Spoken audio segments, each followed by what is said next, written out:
তো বন্ধুরা, টমেটো তো এখন হেভি সস্তা। তো বাজার থেকে টমেটো কিনে নিয়ে এসে টমেটোর এই দুর্দান্ত রেসিপিটা বানিয়ে ফেলো, টমেটো ভর্তা। তো কী করে বানাচ্ছি জাস্ট প্রসেসটা দেখো, বানানো খুব সহজ।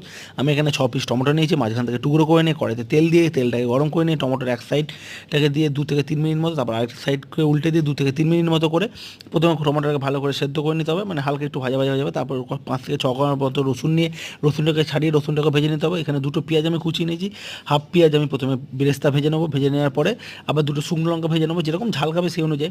তারপর হাফ টমেটোর খোসাগুলোকে ছাড়িয়ে নেবে, ছাড়িয়ে নেওয়ার পর আর নুনটাকে বন্ধুরা বাড়ে দিয়ে সমস্ত কিছুকে একটু ভালো করে মেখে নিতে হবে। প্রথমে দেখেন লঙ্কাটা মাখলাম অল্প নুন দিয়ে, তারপর রসুনটাকে মাখলাম অল্প নুন দিয়ে, তারপর কাঁচা লঙ্কাটাকে মাখলাম অল্প নুন দিয়ে, তারপরে হচ্ছে কাঁচা পেঁয়াজটাকে ওটাকেও একটু অল্প নুন দিয়ে ভালো করে এর মধ্যে একটু ডলে নিতে হবে। নেওয়ার পর ওপর থেকে পেঁয়াজ বেরেস্তাটা দিয়ে সমস্ত মশলাটাকে একটু নেড়েছে নেওয়ার পর টমেটোগুলোর মধ্যে একদম কাচ্চিখানে সর্ষের তেল দিয়ে ভালো করে চটকে মেখে নিলে দুর্দান্ত টমেটো ভর্তা রেডি। এটা রুটি দিয়ে ভাত দিয়ে যেটা দিয়ে ইচ্ছা খাও সেটা দিয়ে খেতে ভালো লাগবে।